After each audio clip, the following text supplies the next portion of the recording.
Hi hello welcome to footy arena. Brazilian super താരമായ Neymar ജൂനിയറെ സമീപകാലത്ത് പരിക്കുകൾ വല്ലാതെ വേട്ടയാടുന്നുണ്ട്. ഏകദേശം ഒരു വർഷത്തിന് മുകളിൽ അദ്ദേഹം പരിക്ക് കാരണം പുറത്തിരിക്കേണ്ടി വന്നിരുന്നു. പിന്നീട് അദ്ദേഹം കളിക്കളത്തിലേക്ക് തിരിച്ചെത്തിയപ്പോൾ ആരാധകർ എല്ലാവരും സന്തോഷിച്ചു. പക്ഷെ ആ ഒരു സന്തോഷത്തിന് അധികം ആയുസ്സൊന്നും ഉണ്ടായിരുന്നില്ല. നെയ്മർക്ക് വീണ്ടും പരിക്കേൽക്കുകയായിരുന്നു.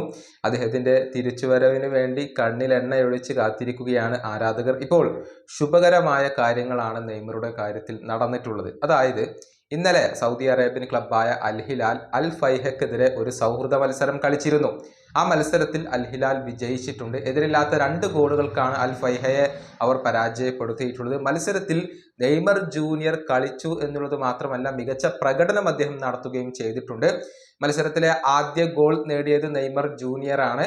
രണ്ടാമത്തെ ഗോളിന് അദ്ദേഹം കോൺട്രിബ്യൂട്ട് ചെയ്യുകയും ചെയ്തിട്ടുണ്ട്, അസിസ്റ്റ് നൽകുകയും ചെയ്തിട്ടുണ്ട്. അങ്ങനെ 2 ഗോളുകൾക്ക് അൽ ഹിലാൽ വിജയിച്ചപ്പോൾ ആ 2 ഗോളുകളിലും നമുക്ക് നെയ്മർ ജൂനിയറുടെ സാന്നിധ്യം കാണാൻ കഴിഞ്ഞിട്ടുണ്ട്. അദ്ദേഹം പൂർണ്ണ ഫിറ്റ്നസ് ഇപ്പോൾ വീണ്ടെടുത്ത് കഴിഞ്ഞിട്ടുണ്ട്. മത്സരങ്ങൾ കളിക്കാൻ ആവശ്യമായ ആ ഒരു ശാരീരിക ക്ഷമത നെയ്മർ ജൂനിയർ ഇപ്പോൾ വീണ്ടെടുത്തു കഴിഞ്ഞു എന്നാണ് റിപ്പോർട്ടുകൾ ചൂണ്ടിക്കാണിക്കുന്നത്.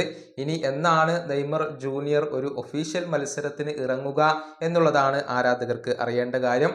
അൽ ഹിലാൽ ഇനിയിപ്പോൾ അടുത്ത മത്സരം കളിക്കുക അൽ ഇത്തിഹാദിനെതിരെ ജനുവരി 7-ാം തീയതിയാണ്. കിങ്സ് കപ്പിലാണ് ആ ഒരു മത്സരം നടക്കുന്നത്. നെയ്മർ ജൂനിയറെ സൗദി അറേബ്യൻ ലീഗിൽ ഈ സീസണിലേക്ക് അൽ ഹിലാൽ രജിസ്റ്റർ ചെയ്തിട്ടില്ല. ഈ ജനുവരിയിൽ അദ്ദേഹത്തെ രജിസ്റ്റർ ചെയ്യും എന്നാണ് പ്രതീക്ഷിക്കപ്പെടുന്നത്.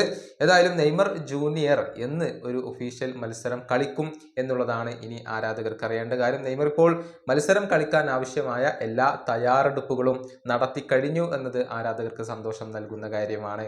ഈ വീഡിയോയുടെ അവസാനിപ്പിക്കുന്നു. അടുത്ത വീഡിയോയുമായി വീണ്ടും കാണാം.